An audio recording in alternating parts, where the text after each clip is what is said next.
What's up, everybody? This is Don from Dr. Smoke. And I'm Ron. You're Ron. I'm Ron. Yeah. And today we are set up for our first podcast.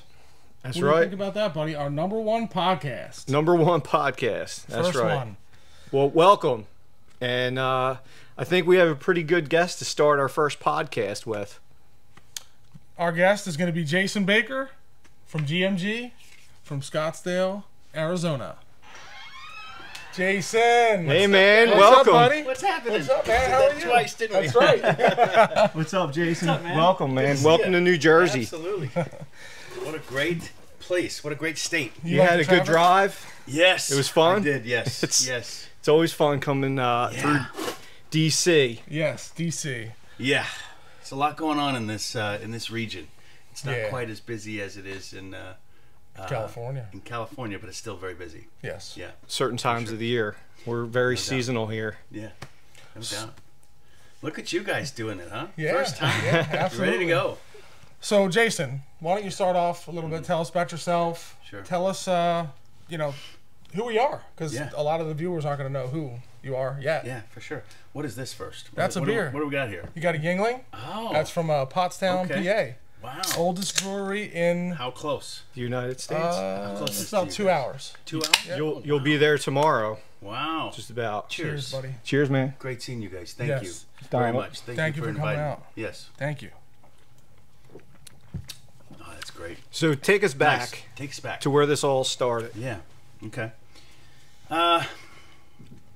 The barbecue industry was something I didn't have a good grasp on what it was. I had always cooked on certain products, but never didn't know anything about pellet grills. My father always had a built-in pellet grill, and I didn't really pay attention. He was always a great cook. Food was always great, but I had a lot going on, things going on, and You were a young kid, right? yeah. Were you just think about using cooking? grills? You Yeah. weren't even into smoking? Yeah, it wasn't Okay. even. Yeah, it was one of those things where I had always been a love of cooking, right? I love cooking, love being a part of that whole process. But my father loved the pellet side. So fast forward to about 2008, I hear he's starting this business. He's starting this company. He's got my aunt and uncle involved. He's got a couple other people involved, and he. had some ideas. He always said, well, this thing doesn't have this and this doesn't have this. He's a tinkerer. He's one of those guys that just sees the world. MacGyver? Yeah, but Okay. like he can build a better mousetrap. That's his thing. That's his shtick. Was he an engineer? No, but he was he was a physics and math major Gotcha. in college. He's incredibly bright, way off the charts bright, but more reserved. Just more back end, behind the scenes tinkerer type. And the company started to kind of move in a direction where all of a sudden products started getting out there, and started with this whole thought of, I want to take care of the brick and mortar dealers, right? That's where it all kind of started. He said, I'm going to go travel the country. I'm going to go pick out some great dealers throughout the country and show them this product and see what happens. Now, where was the barbecue industry back in 2008? Because I can remember myself back in 2008, I just started microbrewing. Like, that was the thing back then. It had just started. Everybody's doing it. Their stores popping up. Yeah. The state started to allow people to do it on their own. So where was the barbecue industry back then? And was it hard to pitch pellet smokers as opposed to grills? Did people really know what they were? People didn't know what they were. I mean, you're talking about 1% of the population at that point. Barbecue, that were buying barbecue grills, were gravitating towards pellet grills. And so maybe even 0.5%. You have to understand this. This patent started with Joe Traeger in the 80s, right? Mid 80s. And so once that thing fell off, everybody jumped into the game, right? And then you saw some kind of fall by the wayside. Some people came out with some very strange products. It went through a lot of transformation. There was this online deal called Pellet Heads, and everybody played on pellet heads. They all wanted to see what everybody was doing. But the barbecue itself, it was just kind of coming into its own with barbecue competitions, right? So barbecue competitions is where I started to pay attention to it a little bit more, because they were popping up. And how old were you at that point? I was in my 20s. Okay. Yeah, late 20s. Okay. So right in there. Yeah. So would you call this something that was disrupting the industry? For sure. Yeah, it was a major disruption in the industry. Everybody was cooking on charcoal. Everybody was focused on gas. Your breakdown was more gas and then charcoal, and then you had a very small electric, right? The electric coil type of camper cooker. Pellet came out of nowhere, and that's the thing about patents too, right? I mean, think about by having that patent locked up the way they did with the auger system, which you could have done a lot of different things to feed pellets. People just weren't. They didn't see that growth of the industry quite yet. But the pellet industry really could have done so much more if you didn't have 20 years just sitting there, right? So once that patent opened, competition created an incredible environment for all these different players. Absolutely. Yeah. So anyhow, go back to the grill. So my father's sitting there and he's like, I don't like this, I don't like this, I don't like this, and he had an issue. He had a fire, and the fire basically took out his outdoor space, right? And Wow. So he had an outdoor kitchen set up. he did. He had an outdoor kitchen set up and a built-in product that caught fire, and it was a problem. And he basically called the company, and they said, "We're sorry about that. You know, we know that this can happen. Blah blah blah. It's a disclaimer here. Blah blah blah." But he goes, "I know how to help that not happen. Here's an idea for a fan feature." So he was the first one to say, "I'm going to put a fan-only feature on this grill so that when you're done cooking, you're going to make sure that fire goes out with that fan-only mode, and have the double fan, right, with the burn back situation kind of locked up." So that was the idea, and then it started with, well, what else do I like? I don't like how short it is. I want to grow the height. Then it was, we were the first ones to put a remote control, right? So you guys had an IR remote, right? We did. Yeah. So 2010 is about 2011 is about when I joined the company. I actually joined the company on the weekends, helping with tech support. Okay. So I learned the product through tech support, and he kind of did this move where he got my wife involved on some of the stuff, for some part-time, and she really was the one that said, "I want you to do this. You really enjoy this cooker. You spent a lot of time on it." And I did. He sent me this thing, and I just fell in love with it. I skipped that part, but this product came to me, and I did fall in love with it. I was in my backyard every weekend. I had so much fun doing it. Gained a lot of weight. Right. But I really enjoyed the space. And then what I really came to enjoy was the second phase, which was when I went to go work for the company. I started to understand the dealer network. I understand the barbecue family. I started to meet these competition cooks, Mo Cason, Sterling Smith, all these guys, John Reeves, Hank Vaden, all these different guys that I started to meet throughout the years. You fall in love with those people, right? That coupled with the dealers who are passionate, like you guys, right? Yes. You guys are very passionate about what you do.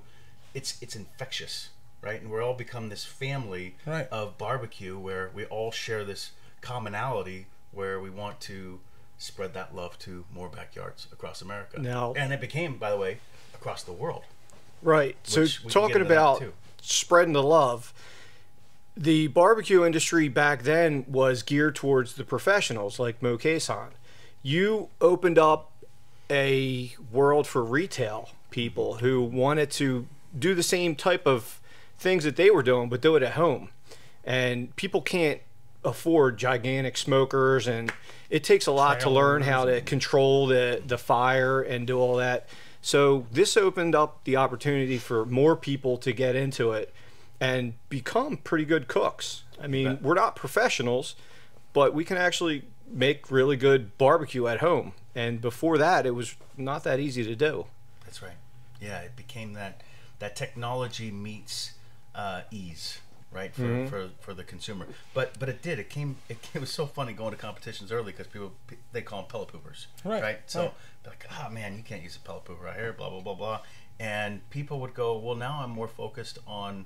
I can really hone in on texture, and I can really hone in on flavors, and I can really focus on other things that I need to do to make sure that those bites go through the competition phase of those judges, right?" At what point did competition start bringing in the pellet smokers? and maybe would they have like a separate division for that, or they just worked them right into their projects? It was a pushback, I think. If I remember correctly, it was a little bit of a pushback from KCBS at the start, but then I remember Rod from Pellet Envy started popping in there, and you would see those become more. They worked their way in. So I don't remember exactly what the rules were, but they came in pretty strong after that. It's like how people hate electric vehicles. Well, think about right. You know, the company that started it all back in 1980, how they sat on a product and didn't innovate. They did not innovate that for 20 years. You don't innovate, and it's then your death. GMG comes along and basically changes the way people use a smoker, a remote. Yeah, I mean that's great. It was so awesome, man. People laugh, but oh yeah, when it's 10 degrees out, I don't want to go change the temperature of my smoker. So true. You know? So true. So with your education, the business background, you went to school for business development and stuff. At what point? Now I know you said that your father was geared towards the dealer network. At what point did you guys decide to stick with dealers and not go big box or direct to customer? I think once you start getting into understanding the business from a relationship point of view, why would you do it any other way?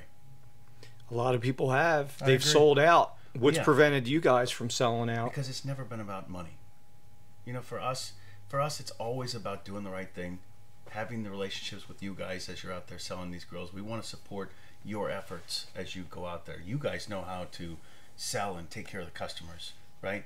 We want to take care of the back end as best we can, but ultimately, we really just want to focus on innovation, focus on manufacturing, and getting these products out to you guys. And you guys do a really good job with support and dealer support. Honestly, it's been a tough year for everybody. Yeah.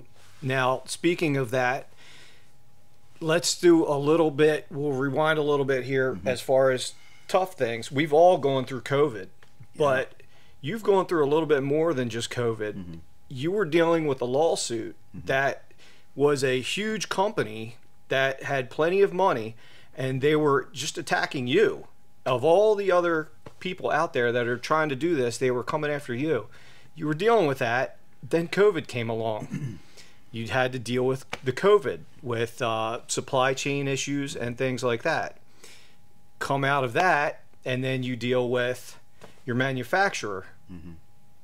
Yeah, it's been a lot. There have been a ton of hits. And You guys got kicked down Yeah. big time. Yeah, for Big sure. time. It's been a rough patch. And how has this affected you personally with your family and your GMG family? Oh, you guys, oof. That's a tough question because, yeah, it's not one that I really want to answer because it's been,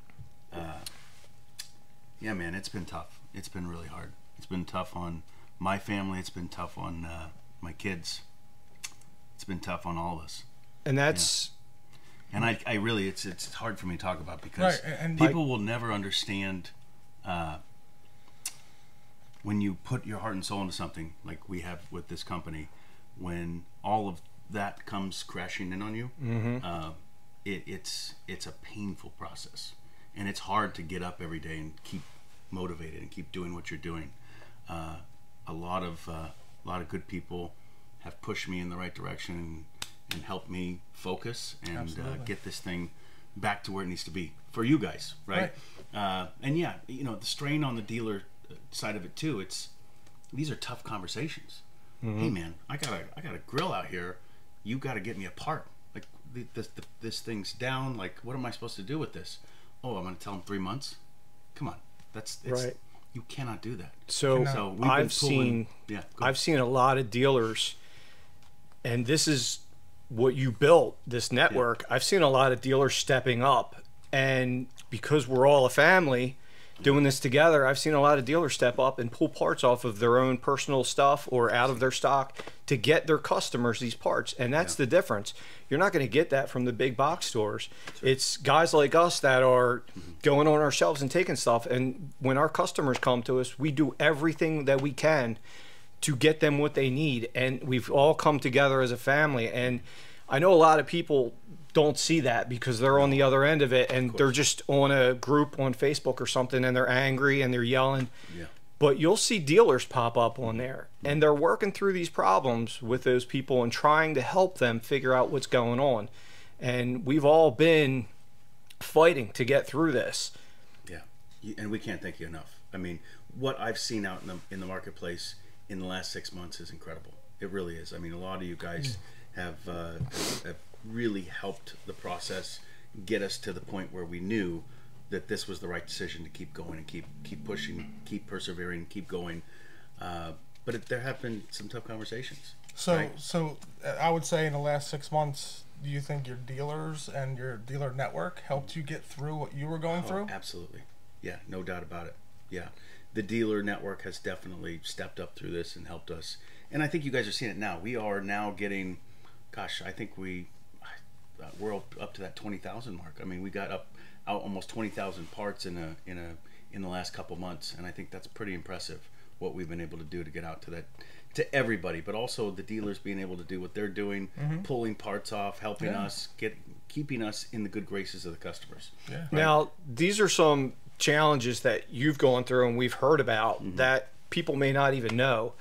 Overnight, you were told that you can't ship any more smokers with styrofoam. And well, yeah, that was a thing. That was a regulation, right? Yeah, well, it wasn't a U.S. regulation. It was an international regulation. Right. And so I think at that point we just decided to go all cardboard. Yeah. Right, and then not go. Okay, we can still ship styrofoam out to the United States, but not do it over here. Right. So it was just one of those things where we made the decision, and we thought that was probably going to be something that would eventually take place here anyhow. So you're constantly having to adapt. Always. And I remember when the pizza ovens first came out, we kept getting broken stones, and the packaging changed. So you're constantly having to. That's business, man. It's always something, It's right? always Every something. day, every single day. There's always something to do. There's always some problem. I tell people, if you walk into a day and say, "Oh, everything's gonna be perfect," you're gonna let yourself down. Yep. Right? Expect something to go wrong. Expect to be ready for anything. Now, and real quick, I would say one of the great blessings of this situation is being all this has thrown on us, and a lot. And I'm not going to ever talk about all of it because it's just not. I don't want to rehash. Right? No. Move forward. Right. I want to move forward. Right. But I will tell you that we feel stronger than ever because of all these different situations that we've been in, and I think it has to be a good thing, right? Right. We have to say in our mind it's a good thing Right. for our future. For you to look at Absolutely. it that way, I mean, it just shows that you're dedicated to the customer, to the dealer network, and we appreciate that. Wow, we Thank you. appreciate you guys. so another thing,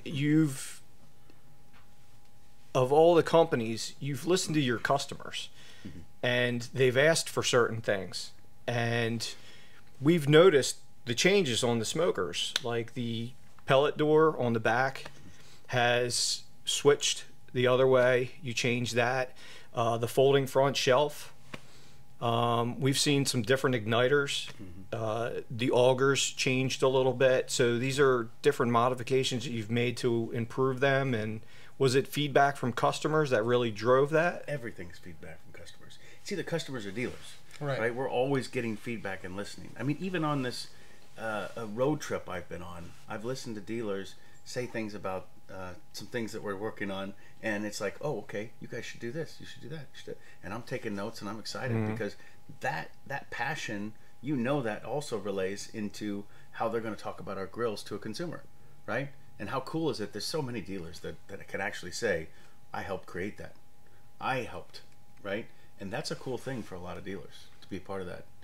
They're part of this family even more in depth than what you would think. Right. It's kind of exciting because you're constantly innovating and changing things. Unlike what you were saying, Traeger went out 20 years and didn't really change anything. So you've disrupted the industry. You've added the rotisserie to it. It's constant changes and upgrades that people have asked for, or even modified their own smokers. I mean, how do you feel when you see somebody do something cool? Oh, I love it. It's the best thing. It's so funny because I'm so proud of Eric from Pimp My Grill. Right Eric's behind you. Yeah, there you go. Yeah, there they are. Eric's done such a good job with recognizing GMG has a unique set of customers that really like to play with the grill and really like to do things that aren't necessarily factory, right? And I always equate it to Jeep. I think of Jeep a lot because Jeep always has all these aftermarket products, and people who have Jeeps, they're always doing something, they're always adding something. Yeah. And I feel like GMG reaches to that level sometimes. Because it makes it yours. It's a little different. Yeah, it's personalized, right? Right. Yeah. Everybody wants something a little And different. I can tell you, I got nervous about, like, when I started seeing the changes, becoming a dealer. I was like, oh man, they're already changing this, they're already changing that. And I got to thinking about it. Well, I also go every morning in September and I order a new phone. So like, it's the same thing. Like, there are people that reach out and want these changes. I have customers come here, hey, anything new, anything new, anything new. They want that new. And I feel like in the barbecue industry, you guys are the only ones that kind of give you new. There's been smokers out that don't change. Yeah. We had a whole plan, believe me, you know, before some of the things hit us, we had a whole plan of what we were going to do the next 5-10 years. And there are a lot of things that we need to get back on track and focus on because a lot of those were really cool ideas. Right. The innovation strategy was there from from the very beginning, and we're just put off our game a little bit. But that's going to start coming back, and you're going to see a lot more of those innovations, I think, here very shortly. That's great to hear. Yeah. Now, speaking of your 10-year plan, what can we expect from the barbecue industry in the future, including AI technology, and also what's next for Green Mountain Grills? So, you know, barbecue, it's already gone through a very difficult time. These last 2 years have been really tough. The consumers, I don't know. There are a lot of different theories on what transpired here in the last couple of years. But for the most part, what I've tried to explain to people is a lot of barbecues were still selling in the big box stores. Costco was still selling a lot of product. Home Depot was still selling a lot of product. Lowe's is selling a lot of product. A lot of the Tractor Supply and all those guys, they're still moving product, right? Even Walmart moving Pit Boss. You know, you're seeing a lot of product move out, especially 2022. But from a dealer perspective, 2022 dropped down considerably, right? And everybody has this theory like 2020, 2021, everybody went out and bought a grill. Because you were stuck at home. Stuck at home. Stuck at home. Yep. You want good food. Yeah. Do it at home. Yeah, so that was that kind of this change took place where you see more and more people comfortable just pushing a button. And I think that for me, for us as a company, we have backed this dealer network for a long time, obviously, from the beginning. And I hope and I see a benefit here of a person walking into a dealer store and having the interaction, learning something, have that informational sell. There's something fun about it, but also you're joining a community and figuring out how to engage that community properly. And I don't know if you could do that through walking in at one of those stores that I just mentioned. You don't. And so for me, that is an incredibly important piece of the buying experience. And I think what we're trying to do for 2024 and going forward, we're trying to figure out how we're going to highlight that to the consumer again, to say, you don't necessarily need to do this. Now, granted, I know everyone to disparage, there are a couple online retailers do a good job, that really do a good job, and they know how to engage that customer and give them information and have a relationship with a customer. But most of them, they don't. It's just a push button transaction. You're done, right? And I don't think that's right for the soul of the customer. I think the customer should be reinvigorated by the process of walking in here and learning something and having fun. Absolutely. And I equate it to almost like a salon, right? Where you go into a salon and all the, like my grandmother, I remember just being in a salon with my grandmother and like they're all talking and she'd be like, you know, sit down there and I'll be done when I'm done. But you're listening to all the banter and all the talking and that community, that's fun. She's looking forward to that every 2 or 3 weeks or whatever it is. That's church on Sunday. That is exactly. But it's exactly the same thing in some of the barbecue stores. When I go into barbecue stores, I'm amazed when I'm getting there at 9 o'clock in the morning and there are people ready to go in there and what I got, what's new, what rub do I need to use, what did you cook this weekend, right? What's going to make it taste better? What's the texture that's going to change? What did you do differently? That is a big piece of this puzzle when we're out here producing grills for a consumer's backyard. We want that to be filled with the community part of you guys, right? Correct. We have customers coming here all the time to buy pellets, and they're looking around like, what can I buy? What can I buy today? I want something different. You know, I want to change something, or just they always want new products. Or I want to come buy the same grill for a housewarming gift. It happens a lot, and I would never think that, but it does. Oh, smokers are great gifts. They really are. They're really good, great gifts. They are great Anybody gifts. looking? Smokers are good gifts. That is a great gift. Oh, it's the ultimate gift. That is an ultimate gift. You can't go wrong with it. Absolutely. We've put together smokers for women would buy it for their husband for Father's Day, and Don even surprised him by being there. He was a little thrown off, but Yeah. yeah, What are you doing here with my wife? I'm just delivering a smoker. yeah. That's all. Man, that's She's all. like, you got to go out in the garage and check this out. And he's out there. He's like, look at this. He was so cool. excited. But it was, even the kids were excited. And they're like, Dad, what's the first thing we're going to cook? And he's like, I don't even know. There's so many things I want to try. And I mean, for what, 2 weeks, every night it was something on the smoker. I'm not sure his wife was real thrilled with that. But the food's great. I even, at my job, people keep asking me to, on the we work weekends, and they're like, hey, you think you could do like a brisket and we can have like a gathering and everybody comes up for lunch? So I just did 6 racks of ribs and a brisket for everybody at work, and it was a hit. Yeah. Because you can't order that food, and if you do order it, it's like $500-600 to have it catered. Right. But for me to put it together and everybody to throw in $20, it wasn't bad. Yeah, I mean, that's, again, you're not going to get that community involvement, that community effort through a box store. It's not going to happen. No. You're not going to get to that level of experience that you just described. It doesn't Right. happen. Don's even gotten customers hanging around in Home Depot. In Home guy's Depot. A guy's looking at a smoker, and I happen to like notice him, and he doesn't know much. And I said, do me a favor, just go home and do some research. I said, I gave him a couple different companies to look at. I wasn't going to steer him toward me. Of course. I just said, do some research before you buy this, because a lot of this is an impulse buy. Impulse buys are at home centers, right? I mean, wouldn't you agree? Totally. Yes. Yeah. Yeah. It's like, oh, I've seen one of these before. And you learn quick that, oh, well, maybe there's innovations out there that could have been better choice. Yeah. No doubt. No doubt. That's, yeah, look, again, there's a reason why we've doubled, tripled, quadrupled down on the dealer network. Right. But it's been more so from the fact of this is our history. This is what we've witnessed in the marketplace. We know that our dealer network can really kick some butt, which we watched through COVID. We just need to figure out when, how we can help change the thought process of the American consumer, right? Or the worldwide consumer at this point. In the sense of, can we get them back into the stores? Can we get them comfortable coming back into the stores?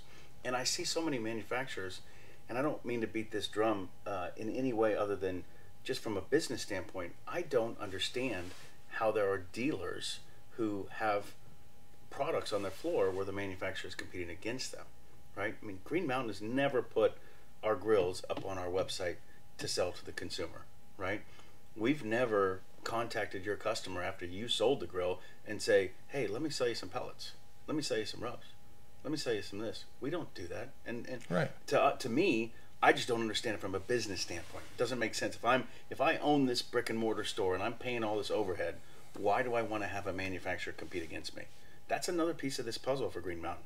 Green Mountain has never done that, and I think that's a big part. I think we're the only ones left from a pellet grill standpoint, at least, that does not sell direct. Right. I'd love to know if I'm wrong on that, but I'm saying that here right now. I don't know for a fact, but I think we are the last company to not sell our product direct to a consumer. When you started with GMG, what was your marketing strategy? Yeah, the marketing strategy was all about how we were going to make the product look cooler, right, to start with. So there are 3 parts to this. It's always about how are we going to make it look cooler in the eyes of one particular subset of consumers, right, that just want the latest and greatest, they want the coolest, right? So there's that. Then there's the innovation side and the product side. The technology. Right? The technology side. So when you get in there, there's a reason why we use a Venturi firebox. There's a reason why we're focused on certain things for safety. There's a reason why we do things at 150 that nobody else does. There's so many little things that we could talk about. Why did we move to the heat shield, right? Right. And be able to move that left and right. What does that do for the consumer? Everything was about the consumer. In the app, when we calibrate the meat probes or calibrate the auger speed based on where you're at, it's all about the consumer. So you have that particular piece of the marketing strategy right there, and then so information, cool factor, right? And then the other part of the strategy is who's going to sell it, right? So you have you have that experience, fun, cool, and then the information, technology, combine that to give to you guys to make sure that you guys can sell it properly. And it's funny that you say it like that, because Don's the technology guy, right? So he's all about the app and adjusting his temperatures and doing all this. I'm not big into technology, so when I start my smoker, I go out and hit the power button. Yeah. And I set it to where I want it, and it's good. And I put my food on there, and I check it every once in a while. So I like the simplicity of it. And I like to be able to go mow my lawn or do whatever I want to do and not have to worry about it. But he loves the technology part, and he's got alerts set on his phone and profiles. So he loves the app, which the app is great, you know. But app development, I mean, there's a lot that goes into it, and every time you make a change, now you see it with the iPhones, they make a change and then there's another update after it. So there's a lot involved in that. And I know with the PID controllers, I'm sure you've had to make changes with those, with the altitude and cold weather settings and the pizza oven. So a lot of those changes have gone into that. You bet. In the future, what can you see changing since you just had that new app come out just recently? Yeah, I mean, for us right now, the next step is all about a redesign. It's about redesigning the grills. It's about doing things that nobody else is doing. It's about really focusing on the things that we didn't necessarily like with our first prime release and look into our second prime release. So you've just recently had an opportunity to do that, right? So my question for you now is, was losing your supplier a blessing in disguise? Yeah, 100%, absolutely. Yeah, you had to we had to move on, right? We got to a point where it just didn't make sense to be doing the same thing, and we knew we had to make a lot of these changes, right? But we also knew there were confines of financial issues and all those kinds of situations from the lawsuit. But now, putting this into perspective, it was a blessing in disguise. It really was. Because we got to start over and say, here's what we want to do with the grill, here are all the things that we want to add to the grill, and here's the experience that we need to make better for the consumer. But it's also important for us to keep a good price point for the consumer, right? Absolutely. We wanted to make sure that we were not reaching for the stars, and that's what we see out there. Everybody went up quite a bit. I mean, you see some very high-priced grills now. Everything's going up. Everything's gone up, of course. Yeah, that's society in general. But for the most part, I think we wanted to make sure that we were still able to get a good valued product into the hands of our customers. And that's what you've always been in the market is you've had the lower quality Walmart brands, and then you've had the really expensive ones with all the bells and whistles and they're real fancy. But GMG always had a good quality product at a great price point where everybody can basically afford to do it. Yeah. And that's what we liked about the brand. When we first started doing this, Don did a bunch of research and he decided to get Green Mountain Grills. And he loved it so much, he pitched it to me. And it was the first time he pitched anything to me that I actually was like, you know what, I think you actually got a pretty good idea here. And that was when we had reached out to you and you got back to us, which was really cool that you took the time for two guys that weren't even in the business, and you spent like an hour, maybe even 2 hours on that phone call with us, and you basically coached us and guided us as far as starting our business. And here we are, what, 4 or 5 years later, we're still doing it, we're growing with the company, and we've learned a lot.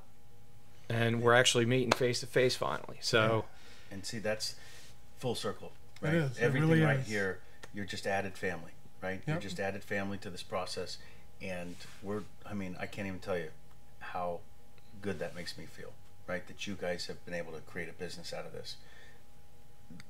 And that was what you wanted from the beginning. It was your father's vision. Yeah. Was family and dealer networks, and For sure. you're still doing it, Yep. even after everything that you've been through. Mm-hmm.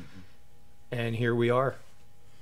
For phase 2, we're ready for the next phase, right? And what is that? What is the next phase? Well, What let's is check the it out. next phase? Well, we're going let's to check see it it. out. We're going to check it out, aren't we? Do we have something to look at? We have something to look We at. have something to look at. Well, You let's guys want do to it. see it? I want to say it. Do you? You want to Do see you it guys all? want to see it? All right, let's Let's do check it. it out. Let's do it.